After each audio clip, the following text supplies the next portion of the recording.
Hello students, तो आप सभी लोगों का मैं स्वागत करता हूं हमारे इस वीडियो में, जिसमें हम सभी लोग बात करने वाले हैं आप सभी लोगों से algebraic method of solution of pair of equations. अब अलजेब्रिक मेथड क्या होता है या इसमें क्या चीजें करनी है या कौन सी बातों का इस वीडियो में आप लोगों को ध्यान रखना है, क्योंकि 1 मार्क के क्वेश्चन हैं तो कुछ हल्के हल्के कॉन्सेप्ट जो है वो आप लोगों को ध्यान में होने चाहिए। जैसे कि मैं आप लोगों को बता देता हूं कुछ कॉन्सेप्ट्स ऐसे हैं, जैसे फॉर एग्जांपल आप लोगों के पास दो इक्वेशंस हैं। जैसे पहली इक्वेशंस अगर मैं मान करके चलूं, आपके पास है a1 x प्लस में b1 y प्लस में c1 इक्वल्स टू में 0, a2 x प्लस में b2 y प्लस में c2 इक्वल्स टू में 0। पहली इक्वेशन है ये, दूसरी इक्वेशन है ये दो इक्वेशंस हैं आप लोगों के पास। और इसी के साथ आप लोगों को बता दूं कि आपके पास दो तरीके के पैटर्न्स होते हैं। जैसे अगर मैं सोल्यूशन की बात करूं, अगर मैं सिर्फ आप लोगों से बोलूं, सिर्फ सोल्यूशन के बारे में अगर मैं आप लोगों से बात करूं तो आप लोग किस तरीके से समझेंगे। मैंने बोला सोल्यूशन, तो सोल्यूशन का मतलब तो यार ये हो गया ना कि यहां पर तो तीन तरीके के सोल्यूशंस हो सकते हैं बस। यहां पर कौन कौन से, पहला आप लोगों के पास होगा यूनिक सोल्यूशन, यूनिक सोल्यूशन, ठीक है, या फिर वन सोल्यूशन आप ऐसा बोल सकते हैं, ठीक है ना।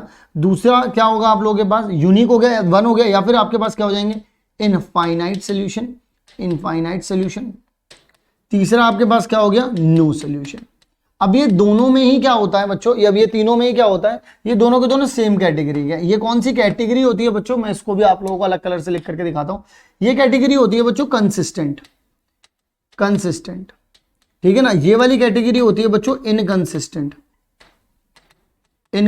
ये वाली कैटेगरी होती है इनकंसिस्टेंट, ये वाली कैटेगरी होती है कंसिस्टेंट। अब जो कंसिस्टेंट है, कंसिस्टेंट का मतलब क्या हो रहा है यहां से निकल करके कि आंसर आ रहा है। अब आंसर एक आ रहा है, चाहे 1000 आ रहे हैं, चाहे 1 करोड़ आ रहे हैं, यानी कि इनफाइनाइट आ रहे हैं, फर्क नहीं पड़ता, लेकिन आंसर्स आ रहे हैं। या कंसिस्टेंट का मतलब क्या हो गया, यूनिक आंसर आ जाए, या तो एक आंसर आया तो या तो इनफाइनाइट आंसर। जब एक भी आंसर ना आए उसे बोलते हैं इनकंसिस्टेंट। तो कंसिस्टेंट बोले तो और यूनिक बोले तो, इनफाइनाइट बोले तो जरा ये सारी की सारी टर्म्स को समझना होगा। कंसिस्टेंट का मतलब है आंसर आना चाहिए, एक आए चाहे इनफाइनाइट आए। इनकंसिस्टेंट का मतलब है कि सोल्यूशन नहीं आना चाहिए, यानी कि नो सोल्यूशन आपके आंसर में होना चाहिए। सो यहां तक की बात क्लियर है। अब एक बात और बताता हूं, जब कभी भी आप लोगों से बोला जाए कि वन सोल्यूशन, तो आपको कौन सी कंडीशन याद रखनी है, क्योंकि A1 B1 C1 A2 B2 C2 इन सब में क्या है बच्चों, इन सब में आप लोगों को इस चीज का ध्यान रखना है कि भाई साहब A1 B1 C1 A2 B2 C2 इनमें क्या रिलेशन है, मैं बताता हूं। वन सोल्यूशन हो, चाहे इनफाइनाइट सोल्यूशन हो, चाहे नो सोल्यूशन हो, इन सभी में कुछ बातें हैं जिनका आप लोगों को ध्यान रखना है। वो कौन सी बातें मैं बताता हूं। A1 अपॉन में A2 is not equal to B1 upon में B2। अगर शुरू के ही दो के दो बराबर नहीं है तो उसका मतलब यूनिक सोल्यूशन है। अगर मान लो तीनों के तीनों ही बराबर हो जाएं बच्चों, अगर मान लो तीनों के तीनों ही बराबर हो जाएं, भाई A1 अपॉन में A2 B1 अपॉन में B2 C1 अपॉन में C2 ये सभी बराबर हो गए, तो इसका मतलब क्या हो जाएगा, इनफाइनाइट आंसर आ रहे हैं। अच्छा, नो सोल्यूशन का मतलब क्या है, A1 अपॉन में A2 इज इक्वल्स टू में B1 अपॉन में B2 is not equal to C1 upon में C2। जब ऐसा हो जाए तो इसका मतलब ये समझ जाओ कि नो सोल्यूशन, वो दोनों की दोनों लाइंस जो है वो, इसका मतलब क्या हो गया, वो दोनों की दोनों लाइंस जो है वो पैरेलल हैं।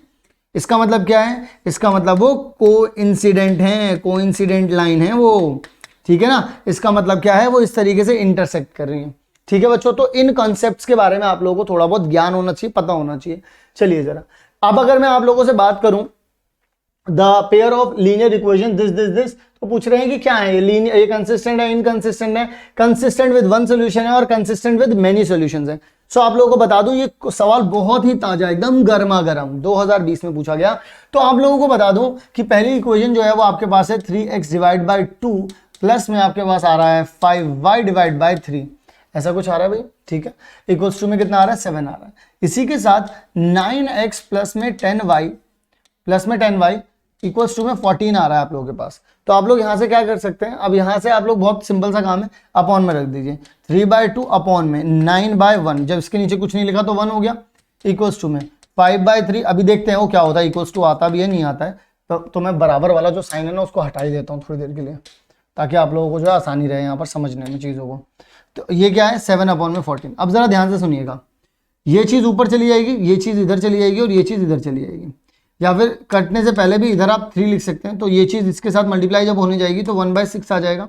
यहाँ पे अगर आप देखते हैं तो ये चीज़ ऊपर चली जाएगी और फिर ये चीज़ इसके साथ आ जाएगी। तो मैं इस चीज़ को इससे कैंसिल करूंगा 2, तो ये चीज़ इधर चली जाएगी, तो कितना हो जाएगा 1/6 अगेन।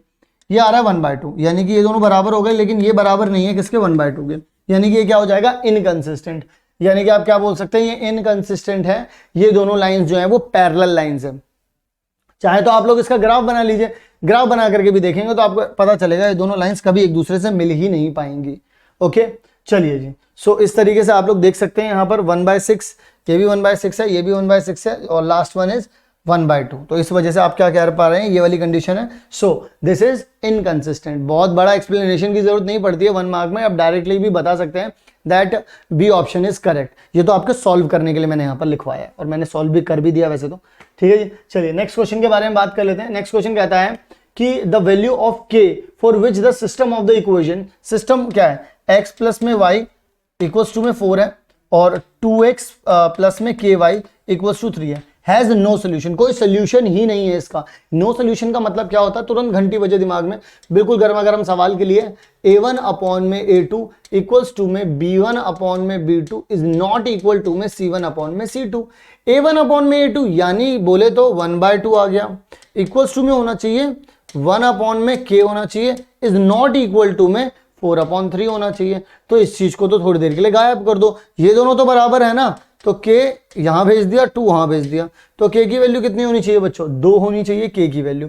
तो अगर k की वैल्यू 2 होनी चाहिए तो इसका मतलब डी ऑप्शन जो है हमारा बिल्कुल करेक्ट होना चाहिए बच्चों, और डी ऑप्शन ही हमारा बिल्कुल करेक्ट है बच्चों। ठीक है ना, चलिए अगर नेक्स्ट क्वेश्चन के बारे में बात करें, अगला क्वेश्चन क्या है, थर्ड क्वेश्चन हमारे जो दे रखा है वो दे रखा है कि आपके पास जो इक्वेशन है ax प्लस में by इक्वल्स टू में a² माइनस में b²।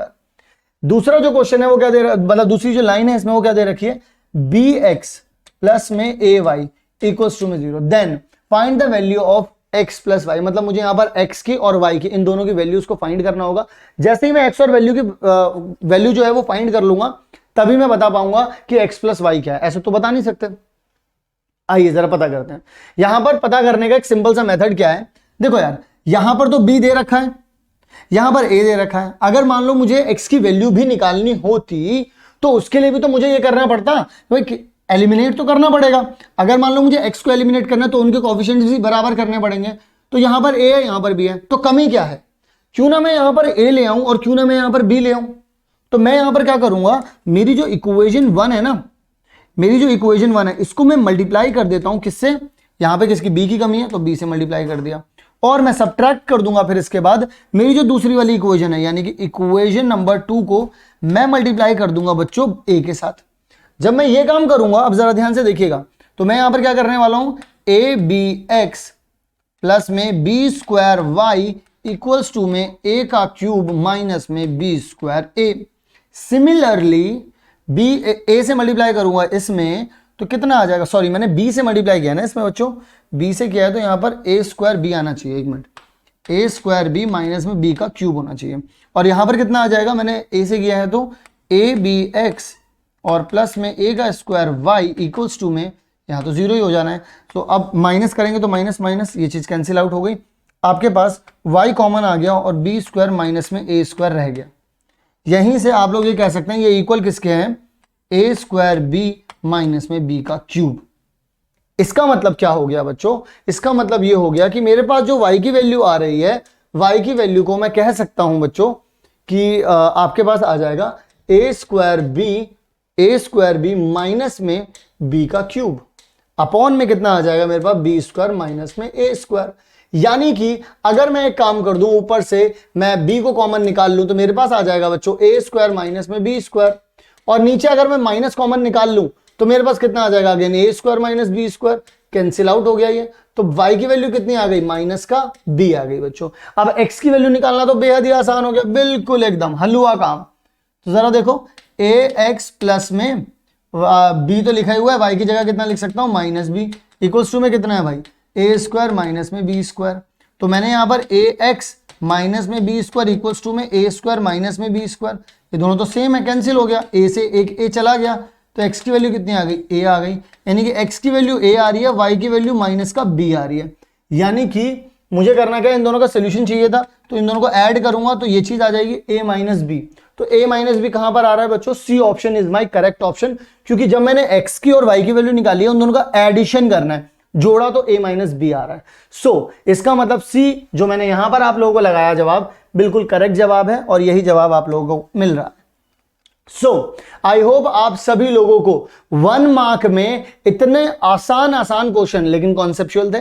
तो मैंने आप लोगों को पहले थ्योरी समझाई थी और उसके बाद ही हम लोग आगे बढ़े थे किसमें, algebraic method of solution of pair of linear equations. I hope पूरी की पूरी वीडियो बहुत अच्छे से क्लियर हो गई होगी, हर एक क्वेश्चन बहुत अच्छे से समझ में आ गया होगा। मिलता हूं आप सभी लोगों से नेक्स्ट वीडियो में।